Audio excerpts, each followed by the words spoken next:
I felt the coolness of the grass beneath my feet. I felt the warmth of the light shining upon me. I felt the crisp, fresh air in my lungs. I felt the gentlest breeze graze across my skin. All these sensations stirred within me the deepest sense of nostalgia I had ever experienced, alongside a bitter melancholy. A soft beep alerted me that my time here was nearly up. With a heavy heart, I rose from the small hill I had rested on and made my way to the exit. A large brick fence with a homely-looking door came into view, a clever disguise to preserve the illusion of this place. Turning the knob, I prepared myself to leave this brief respite and return to hard reality. The illusion was shattered the moment I stepped through the threshold.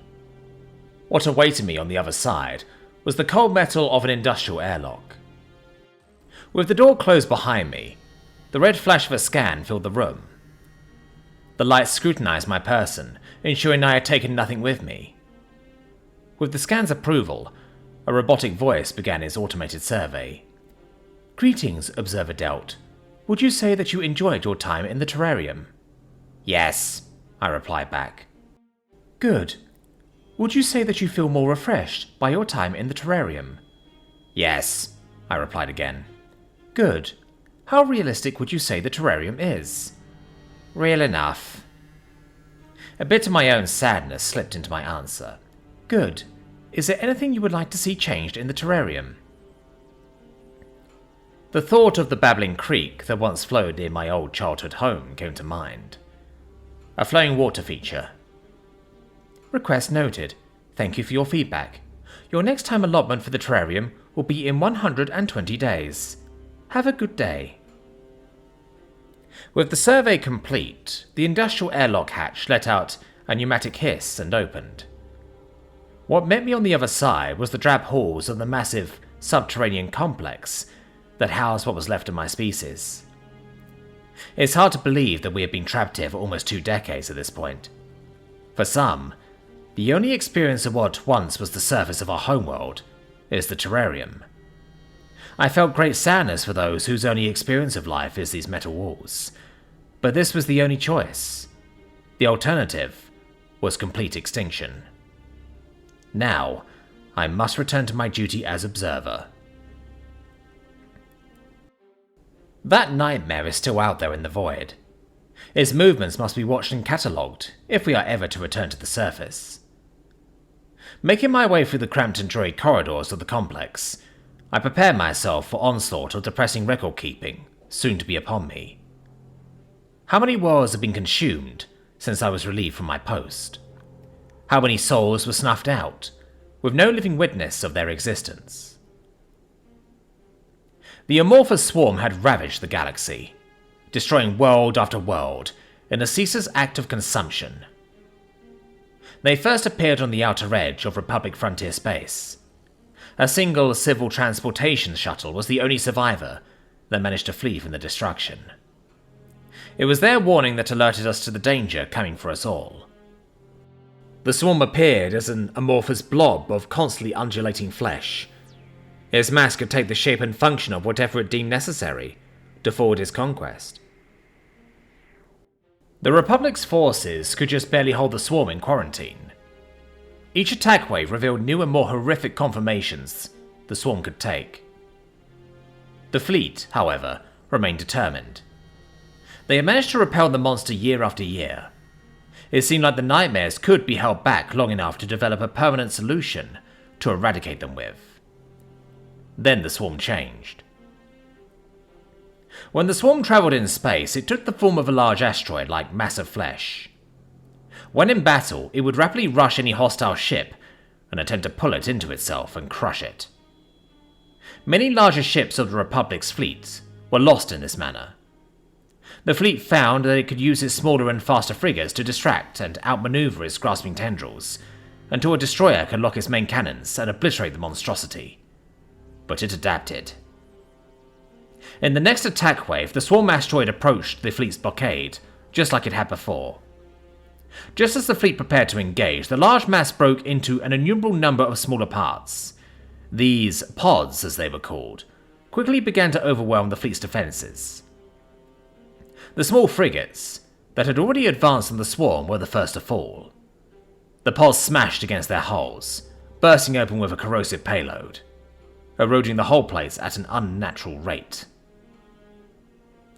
Deflective shielding could only provide so much protection, and against an onslaught as innumerable as this, it simply was not enough.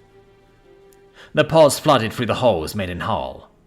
The fate that awaited the unfortunate crew within is beyond nightmarish. I have only seen the recordings once. I never wish to view them again.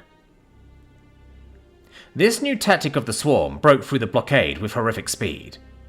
The fleet desperately attempted to reform its ranks, recontain the nightmare, but it was far too late. It had already found a planet to devour. The planet itself was inconsequential, deemed less than suitable for colonization. Its atmosphere was arid, sources of water were few and far between, and the life it held was too dangerous for many colonists to handle. To the swarm, it might as well have been a paradise. From the moment it made planetfall, it began spreading, contorting and corrupting the land as it went. Any life caught in its path was quickly consumed and added to its biomass. The fleet did what they could from orbit. Shower after shower of bombs rained down, all in some hope to halt the spread. But the swarm's tendrils had sunk deep into the land. Cleansings would be carried out in one area, only for the swarm to appear somewhere else. Soon enough, there weren't enough bombs to halt it. The command was given to destroy the planet. An order of this caliber had not been made in a very long time.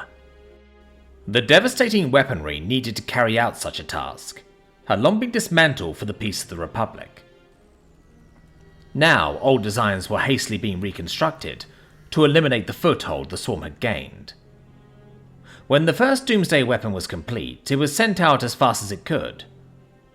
It was to the galaxy's great sorrow, it was not sent out sooner. The device was still in transit when pods and asteroids began surging forth from the planet. From that point forward, there was so little that could be done. The fleet, between stopping more swarm from breaking through the blockade and suppressing the newly created swarm planet, were too spread thin. The Republic could only watch as their once mighty fleet was steadily torn apart. Their sacrifice brought us only just a few years of time to prepare. The only thing that saved us all from complete annihilation was when we observed it passing over a desolate world. We realized then that the swarm was only interested in planets that bore complex life. With no defenders left and the abomination bearing down upon all of us, we were left with one grim decision. Take the weapons we had made to stop the swarm in its infancy, and turn them on our own planets. Large subterranean complexes were built, and the surfaces of hundreds of homeworlds were razed till only rock and molten glass remained. And then we hid. The swarm passed over us, to our great relief. We had survived, at the cost of almost everything. I was pulled from thought as my station neared. Observation was written in glowing letters above yet another industrial door. Now, my soul-crushing work was to begin. Immediately upon entering my station, dread filled me. A flashing notification informed me that the deep space probes had detected large amounts of activity. The swarm had found new prey. Rushing over to my desk, what I saw sunk me deeper into despair. A civilization that had just begun its journey across the stars had come face to face with their devourer. Quickly searching for the Old Republic's database, I pulled what history I could on these people. It appears they were known to the Republic. Humanity was what they called themselves. They were being monitored until they achieved all the milestones required to be introduced into the galaxy at large. According to the last update on them, they were so close too, having reached their moon and beginning the preliminary steps to reach their next closest planet. Sadly, the swarm had put a stop to all uplifting efforts long before everyone buried themselves and glassed their planets. Now this species had grown all on its own and colonized its next closest star. Or at least it had. It pained me to see the swarm had completely overrun the colony some time ago, and was now bearing down on their homeworld. I closed my eyes in despair. I just couldn't bear what I was about to witness. Watching the swarm consume a primordial world was disheartening, but this was an intelligent species being eradicated by the worst horror the galaxy had ever known. I just couldn't. No. The Republic may have failed these people, but I will not. If I neglected my task, there would be countless civilizations snuffed out, without the universe ever knowing they even existed. I forced my eyes back onto the display. They were holding the fourth planet admirably, but from the sheer number of evacuation ships leaving the planet, it's clear they planned on abandoning it. Concentrating their forces was a good plan. These humans must have had many wars in their history, judging from their tactics and weaponry. But their increased resistance had only drawn more attention from the swarm. In fact, I had not seen a gathering this large from the swarm in a long time. Just as the last transport ship left the doomed world, the human fleet pulled back, allowing the swarm to take the planet. The monstrosity flooded down upon the planet, quickly corrupting the land and life it held. Just as I thought I would be watching the creation of a new swarm planet, my screen lit up with a bright flash. No. Several flashes, and huge radiation spikes. Multiple nuclear devices placed strategically all over the world detonated all at once, vaporizing the swarm that had attempted to feed upon this planet. I couldn't help but smile at these humans' tenacity, denying the swarm's meal and delivering a devastating blow to it all in one move. If only the Republic had kept the weapons these humans did. Maybe then the galaxy wouldn't be faced with such a grim existence. However, as the radioactive dust settled, the swarm collected itself. It had lost quite a bit of its strength, and it needed food to restore itself. So it turned upon the closest life-bearing planet with a rage and voraciousness I had not ever seen before, the human homeworld. What comes next always weighs the heaviest on my heart. A species' last and final stand against a ceaseless and unfeeling destroyer. How I wish there was something, anything I could do to stop the impending extinction. But there was nothing I could do, buried beneath the remains of my own homeworld light years away. So I watched the battle rage on. Once again, I found myself impressed by the aptitude these humans had for fighting. The swarm was clamping down on them like a vice, yet they did not relent. They were holding the swarm back surprisingly well considering their stage of development. They had even turned their own moon into a quasi-orbital defense station. But the stronger the resistance, the stronger the response from the swarm. Hour after hour ticked by, as this fledgling race fought on for its very survival. Slowly, I could see the tighter swarm encroach further and further. Soon enough, the moon, formidable as it was in danger of being swallowed up by the unyielding mass. Its vast amount of guns flared with all the might they could bring. But the swarm still crept closer and closer. More hours passed, and their moon was no more, drowned beneath an ocean of writhing flesh and ceaseless hunger. Exhaustion began to wear on me. I had stayed awake for far longer than any of my race could optimally work for, just to witness these events. Even with their largest orbital defense platform gone, they continued to fight on. By the gods, they were just as relentless as the swarm was. Sleep called to me like never before. My eyes begged for rest, but I couldn't abandon these people now. No, I shouted to myself. You will not go into extinction alone. The universe will know that you lived, that you fought bravely till the end, I resolved within myself. I refocused myself onto the raging battle. The void around the planet was ablaze with humanity's efforts. The swarm, in turn, crashed itself against their defenses, searching for any openings it could find. But there were none to be found.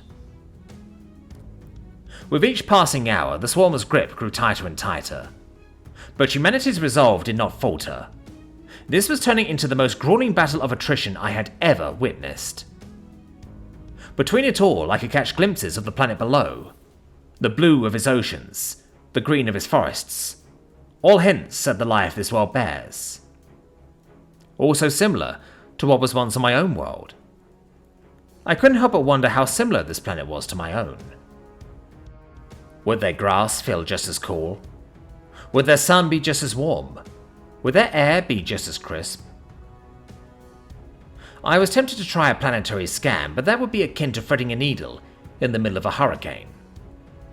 With all the interference from the battle, the probe would be lucky to even get an atmosphere reading. Even so, I'd like to imagine it would be similar.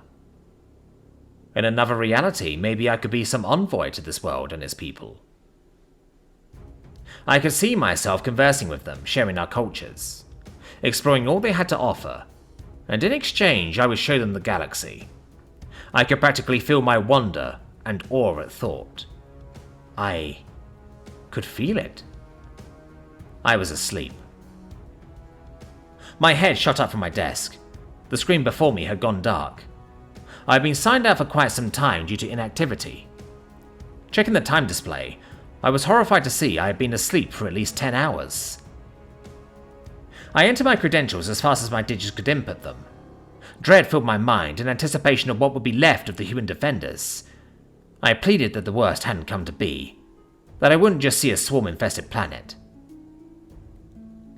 I would rather see a dead and desolate rock than that. At least that would mean humanity's death came at great expense to the monster that killed them. When the probe finally awoke, what I saw shocked me. The fighting had not ended, not even slowed. Over 4 days straight of non-stop fire and death, and they still fought on as valiant as ever. Not even the strongest of the Republic's members lasted this long against the swarm. Somehow, in the midst of all this, it appears that they had even managed to launch a new orbital defense platform. Wait, no, it can't be. But the white pearl on my screen was unmistakable.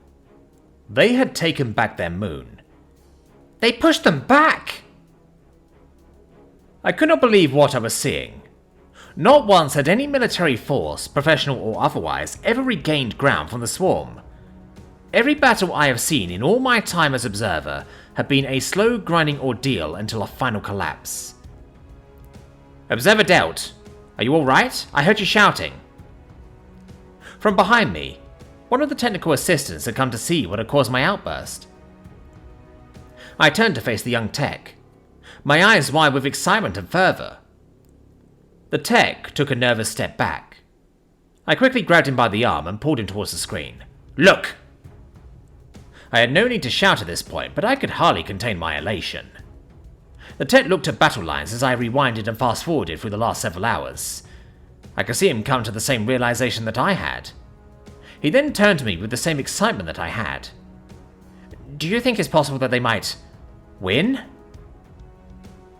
I had not yet asked myself that question. In truth, I had long given up on such a notion. For over 20 years I have watched as the swarm devoured planet after planet, never once been halted for more than a day. Yet here these humans are, beating it back for 4 straight days, even wrenching their own moon back from its ravenous maw. For the first time, in a very long time, I had hope. I want to believe they can. Go inform the governor that we have a situation in observation that requires his attention. I was careful with my words.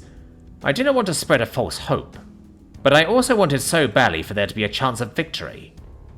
The tech nodded his head and left. I returned my gaze to the monitor. Even in that short amount of time, the swarm's lines were pushed farther from planet. Before I was fully aware of what I was doing, I had opened up the probe's communication array. Typically, I couldn't stomach listening to what was normally a civilization's last dying gasps, but now, they were pushing them back, succeeding where so many others had failed. I wanted to know what they were thinking. The moment I patched into their communication network, I was flooded with unintelligible barks and grunts. Our translation software was up in an instant, and began indexing their language. The program seemed to stutter for a moment, probably a result of the vast quantity of data being fed to it. but thankfully, a transcript appeared on screen of their words written in my language. Soon after, the audio component became operational, and I could hear their orders in my own tongue through my headset. They were surprisingly focused. No war cries, calls for vengeance, or colourful threats. Only absolute focus on the task at hand. This was quite contrary to the fervour of how they fought. "Observer, you say you have something to show me?" I abruptly rose from my desk upon hearing my title. Behind me, the governor and his 2 escorts had entered my station. I bowed to him and showed him to my monitor. Doing as I had before, I rewinded the battle and showed how the humans had begun repelling the swarm. I watched the governor's usual calm neutrality harden into determined seriousness. I felt his firm grip on my arm as he pulled me closer and fixed me with a steely gaze. "Observer, do you believe that they have a chance to win?" I could see it in his eyes. He is just as desperate for hope as I am. My first instinct was to quash these rising sentiments. So many other times, whenever the slightest hope arose, the swarm stamped it out with cruel efficacy. But now, when I look at my screen, I am met with further evidence that humanity might win. If they can keep this up, then yes, I believe that they may. Half an hour after I had said those words, my station was teeming with all sorts of government officials and important figures. Some were still attempting to play their political games, but almost all of them had their eyes glued to the screen. As the hours ticked by, there were occasional murmurs of amazement and curiosity of the humans, currently in the fight of their lives. The farther back the swarm was pushed, the mood of the crowd behind me rose. Soon enough, I could hear the sound of expensive drinks being opened and toasts being made. Humanity hadn't won yet, I knew this, but even I could not help but be pulled into the merriment. It had felt like lifetimes had passed since I had ever experienced joy like this. Years of misery and hopelessness were finally giving way to something many had thought lost: a future. I sipped an expensive vintage the governor had brought to me. I was usually not one for intoxicating drink, but I made a rare exception for a rarer opportunity. Its flavour reminded me of a kind of berry I enjoyed in my youth. The warmth that radiated throughout my body made me feel like a small weight had been lifted from my soul. I considered throwing the rest of the glass back and giving in to its blissful euphoria, but I still had a duty to keep, and humanity was not done fighting yet. Their enemy was cruel and relentless. Lowering your guard for even the briefest of moments would spell your end against them. And just as I had said at the start of this battle, the more you resist against the swarm, the greater and harsher its response. At the outer edge of the solar system, I spotted a fast-moving object. An untrained observer would dismiss it as a passing comet, likely caught by the solar gravity well. But I was not untrained, and my scans revealed this passing object was not made of rock and ice, but of hateful flesh and ravenous hunger. "No!" I cried aloud. Many of the guests were caught off guard and began to grow concerned. I focused the probe onto the foreign body, hurtling towards humanity's unaware defensive line. The room broke into shock and horror once the swarm reinforcements were in clear view on the screen. We could only watch as the swarm regrouped into the largest attacking mass anyone had ever seen. Humanity's defences buckled almost immediately under the sheer weight the swarm had brought against them. Ground that took hours to reclaim was lost in mere moments. Frigates struggled desperately to plug the gaps that were rapidly appearing. The moon was once again steadily sinking beneath the endless tide. They were on the verge of total collapse. The room behind me had broken into pure turmoil. There were shouting matches, unabashed crying fits, and even a brawl. All the while, what law enforcement present did their best to calm things. As for myself, I could only stare into the screen in utter disbelief. "No," I muttered. "No," I yelled, tears welling in my eyes. "No!" I smashed my hand against the desk. "No, no, no, no!" I struck the desk again and again until my hand ached. "You can't do this to them! You can't do this to all of us!" I screamed into the screen. Even with their collapsing lines, the humans fought on with grim determination. My rage turned into overwhelming sorrow as I saw ship after ship fall to the swarm. But their resolve did not break. I could hear their orders become fiercer and more focused than ever. Each second the swarm was delayed was painful in their own blood. Fighting tooth and nail to hold off the abomination for as long as they could. I have never felt more helpless than I did in that moment. A deep black pit formed in my stomach. I did not understand how they continue fighting. Just watching all this left me completely broken. I couldn't bear to look at the screen any longer. My already trembling legs gave out and I fell to my knees. I buried my face into my hands and collapsed to the floor. My body was overwhelmed with sorrow, anger, and despair. Even if I wanted to move, my limbs felt numb and distant. The only thing I had some control of was my voice, so I did the only thing I could do. With tears streaming from my eyes, I began to pray. The absurdity of such an act was not lost on me. Here I was, praying to gods we had since abandoned, on the behalf of a race who didn't even know we existed, nevertheless our deities. But it was all I could do. With each line I spoke, I could hear status reports of the battle from my headset. None of them were good. Guardian Squad Lander is suffering major casualties. Please grant them the strength to stand against this monstrosity. We just lost a cruiser. Moving to cover the gap now. Please grant them the wisdom to surmount their shortcomings. Fighter platoon Pure check is not responding. Radar shows no survivors. Please grant them the skill to use their weapons to their fullest. The USS Volunteers core has gone critical. Crew is abandoning ship. Please do not let them fall. Destroyer Guaozhou and Thi Jin have lost all major life support systems. Only free escape pod functional. I want our children to know more than metal walls and fake skies. Alert! Lunar defense platform is being overrun. Base is reporting 3 million casualties and rising. I want to see the sun again. Emergency! Hostiles have broken through and begun entering atmosphere. All units, prepare for disruption.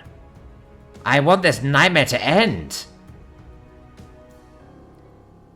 There was only static coming from my headset. I halted my prayers and listened. I didn't even know what I was listening for. I just wanted to hear something. Anything. But only silence replaced the static. This was it. There was no more hope, I thought. So mired in my own despair, I barely felt the hand on my shoulder. Observer, what is going on? The governor shook me, asking me to explain the obvious to him. Can't you see?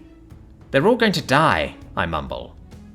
Surely he didn't need me to explain what happens once the swarm makes landfall. No, something else is going on. They are just all floating there. I was confused by his statement. The swarm had broken atmosphere. The planet's fate was sealed. Looking up at the screen, I understood the governor's question. Everything was simply adrift. It was like the swarm had just gone limp. Not just the swarm, but the humans as well. Their ships were just listing in the void. Had they all just dropped dead? Minute after minute ticked by, and still, there was no conscious movement from anything. It struck me that if ever there was a time to perform scans, it was now. Starting up the probe's scanning array, I noticed some residual EM field. It was of a low frequency and incredibly short-lived. After it dispersed, I turned the sensors toward the first thing I could think of. A human.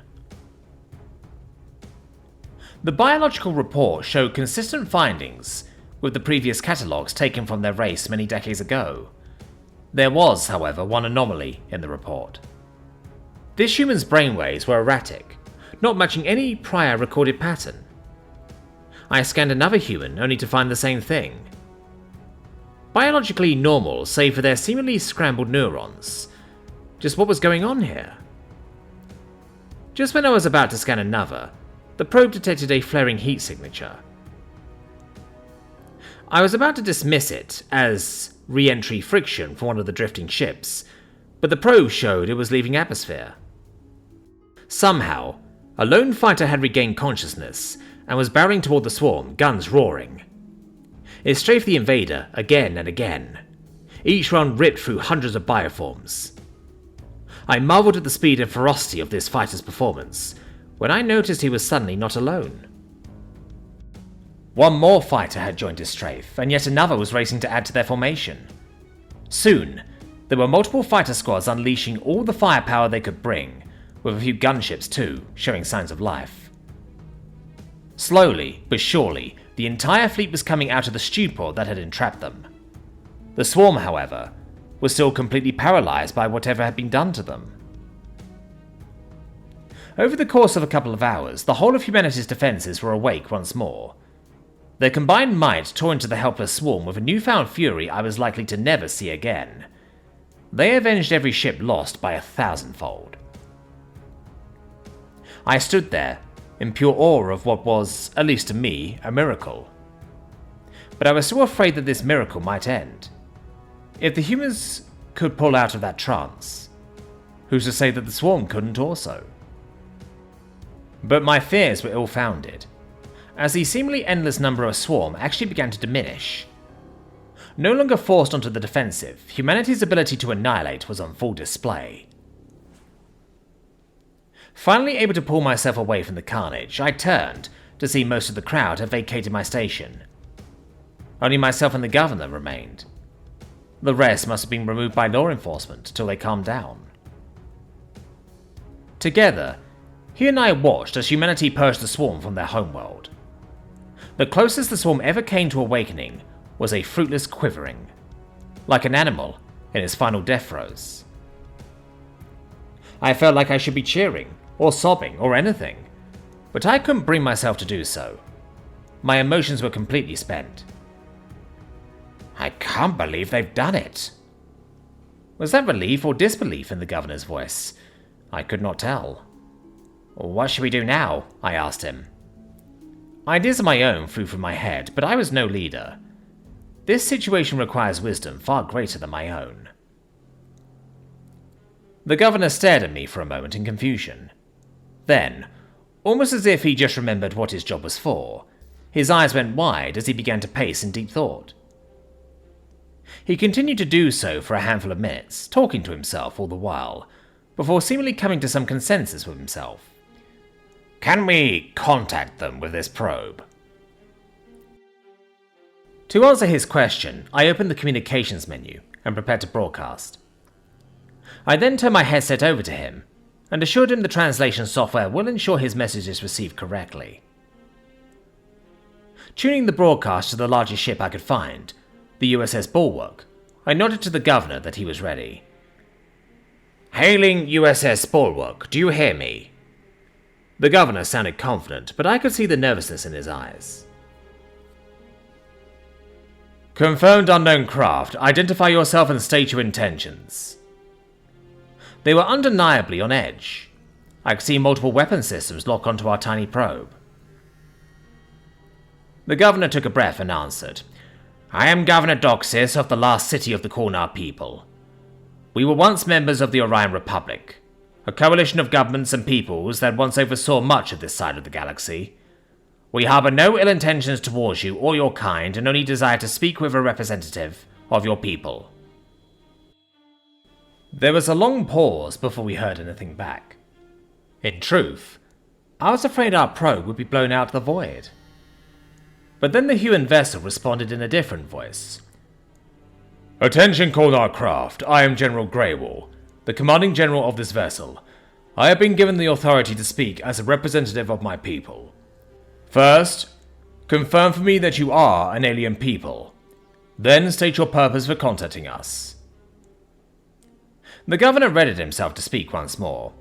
Yes, we are indeed of alien origin. As for our purpose to contact you, it is complex. The governor paused for a moment to gather his thoughts. Firstly, I would like to apologize to you and your kind on behalf of the Orion Republic. We failed to protect you, and many like you, from that monstrosity you just faced. Secondly, I would like to commend you and your entire race for accomplishing an impossible task." There was a brief silence from the humans. The general must be gathering his thoughts as well. "If your republic feels responsible for failing to protect us, then it can assist us in rebuilding. Furthermore, where is your republic? We have been searching the stars for years now and sending out signals for long before that. We have never detected any evidence of you." The governor sighed. I could see the pained expression on his face. "That is because the republic is no more. The enemy you just defeated was responsible for its fall. We held it off as long as we could, and during all the fighting we couldn't welcome more civilizations to the community. Though you may not know it, your victory here means so much more to the galaxy than your own survival. You have shown us that it can be felled, that it can be beaten." There was another pause.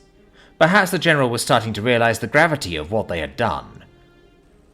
"Are you saying that we are the only ones to ever win against these things?" The governor nodded instinctually. "Yes. There has not once been a successful defense from an invasion mass until now. However, I am afraid to say that the monster is not dead yet. There remains many planets out there that have been taken over by it, and they will continue to produce more invasion masses. But you have brought yourselves something we did not have enough of. Time. It will come for you again. It may take you 2 whole decades for it to mass an invasion like what you just faced, but it will try again." This time, the general answered immediately. "You can't be serious. We barely survived this attack and it costed us over 1 billion good men and women." The governor's expression hardened. I saw in him the look of pure conviction. "You do not have to fight alone. Many members of the old republic are still out there. We glassed our homeworlds and buried ourselves beneath the rubble to avoid extinction. But if you can find us and dig us out, you will find determined allies ready to stand with you." This must have caught the general's attention, judging by his response. "Governor, are you proposing an alliance?" The governor's jaw flexed, and his fists clenched. There was no denying the certainty in his answer. "General, for over the last 20 years, my kind of cowered beneath the ruins of our home planet, terrified that the swarm would somehow find us and erase our existence from this universe. Many of us have never seen stars with our own eyes. If you and your kind pledge to continue to face the swarm and seek out allies among the stars, then I shall pledge to you not only all the knowledge and technology we can give, but also that my kind shall wait for the day you arrive to our destroyed home, ready to take up arms and fight right beside you." It has been 6 years since the formation of the Great Pact. If anything can be said about the humans, they are reckless but incredibly quick learners.